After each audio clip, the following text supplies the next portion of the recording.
Welcome back. The progressive attacks on the Supreme Court are getting desperate. A liberal journalist and filmmaker named Lauren Windsor snuck into an event, pretended to be a Christian conservative, and secretly recorded Justices John Roberts and Samuel Alito. The journalist also recorded Alito's wife, Martha Ann. Here's Windsor on CNN yesterday when asked about the critics of her sneaky tactics.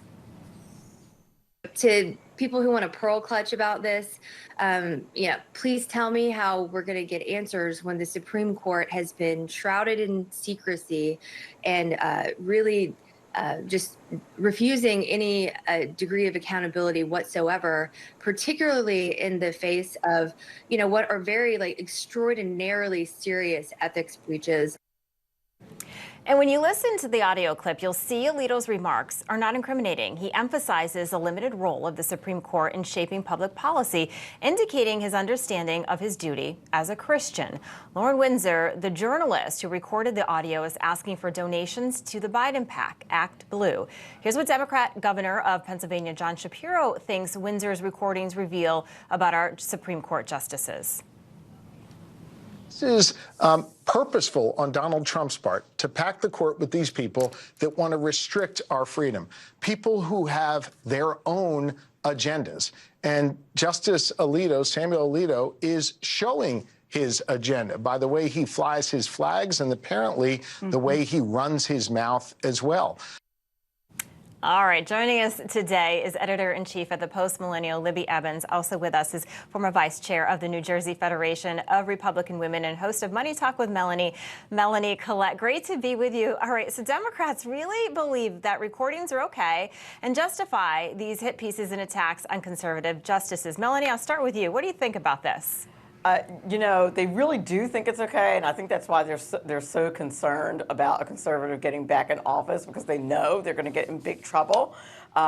It's amazing to me, really, that they don't understand that they're supposed to be unbiased. That seems to have gone completely out the window. They're so ridiculous.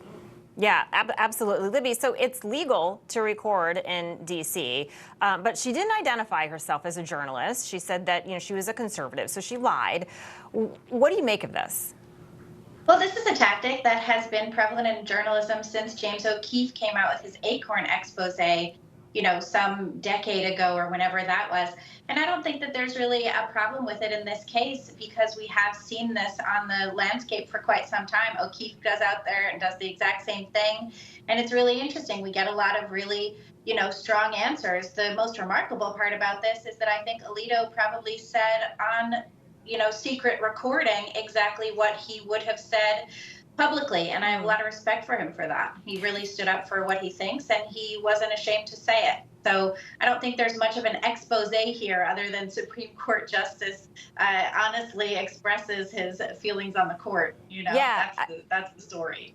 I think you're right. I think it's a conversation that he would have in an interview or have on the street with somebody. Melanie, the filmmaker is heard in a recording telling Alito, quote, people in this country who believe in God got to keep fighting for that, to return our country to a place of goodness. And Alito said, I agree with you.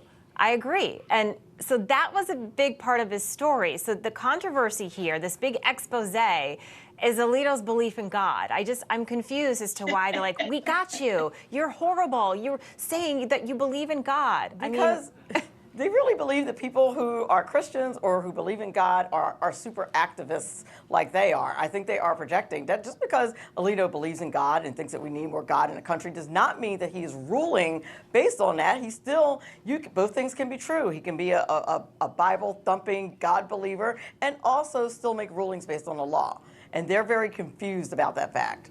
Exactly. A great point. I want to switch gears now and talk about AOC, New York Congresswoman Alexandria Ocasio-Cortez. So she hosted an online discussion about anti-Semitism and democracy, where she said false accusations of anti-Semitism are being wielded against people of color. Watch.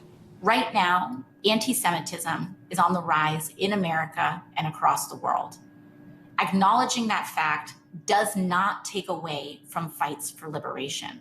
At the same time, it is also true that accusations and false accusations of anti-Semitism are wielded against people of color and women of color by bad faith political actors. And weaponizing anti-Semitism is used to divide us. All right, so Libby, she says anti-Semitism weakens progressives. What do you say? Yeah, for sure, it does weaken progressives, and progressives should stop being so anti-Semitic. They should stop going out there and saying that those who support Israel are Nazis. They should stop going out there and waving the flags of Hezbollah and Hamas like we saw in AOC's hometown of New York over the weekend. They were literally waving these flags. That's what they're going out there doing. They are supporting terrorism. So what really weakens the progressive cause is that they are supporting terrorists, that they are opposing America's allies, the only democracy in the Middle East. And the other thing, too, that's been really interesting to see is how you have a lot of Jewish progressives who are seeing this happen in their own political faction and are shocked by it. And it is shocking to see, but this has been coming down the pike for some time. We have seen, mob justice by the left when you see BLM, Antifa, trans advocacy, as well as Me Too. And this is just another extension of that. This was the promise of the progressive left, and they are simply fulfilling that promise. They hate Jews, and that is damaging to their cause. Yeah, Melanie, we're looking at video of some of these protests in, D.C. There were protests in New York, and there was even somebody who was holding, a bloody sign of our president.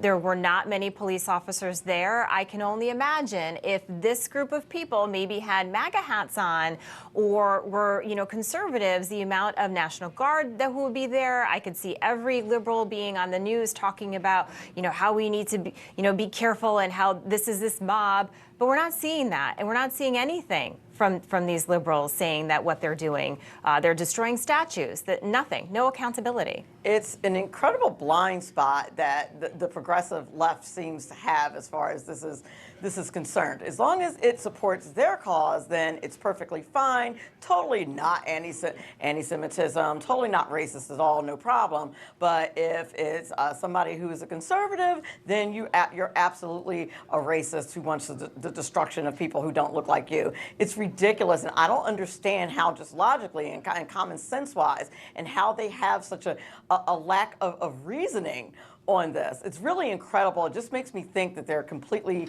brainwashed and out of touch with reality. Yeah, Libby, do you think that, so we heard from AOC, we know there's the members of the squad, they won't condemn what's happening, and, they're a very loud voice, and the president has been silent on, he's been pretty much silent on a lot of this. Do you think that the progressives have such a strong hold on the president? That's maybe why he's being silent, and do you think that that is going to play a role in this election? Do you think that there's that many people who perhaps will maybe not vote for Biden because they don't agree with him, or vice versa? Yeah, for sure. I think it has a big impact on Biden and his policies. We saw during the college campus protests for, Gaza and Hamas and whatever else they were screaming about. We saw that the president actually pulled back his support for Israel during that time. The college protesters, they won. He said, we're going to put a pause on sending weapons to Israel or whatever else it is funding. So yeah, that's going to have a big impact. We've seen uncommitted voters across the United States, specifically in Minnesota and Michigan. He really needs those states in order to secure a second term in office.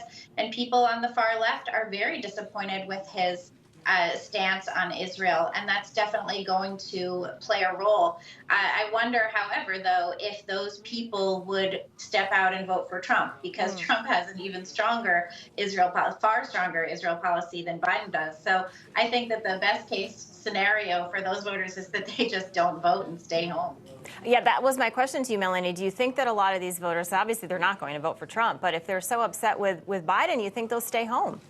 I do, and quite frankly, overall, I think that is the unknown factor in this upcoming election is the number of people who will decide to stay home instead of voting at all. You have an anti-Trump, never Trump faction that doesn't want, in the Republican Party, that doesn't want to vote for Trump, and then you have the uncommitted folks on the left that don't want to vote for Biden, and then you have people who are like, I'm out completely because I don't like either one of these dudes, and you have RFK. There's a ton going on, so I think that's going to be, it's kind of a crapshoot at this point, I think, because we just don't know who's going to stay home. We don't. All right, Libby Evans, Melanie, Collette, you'll be back with us as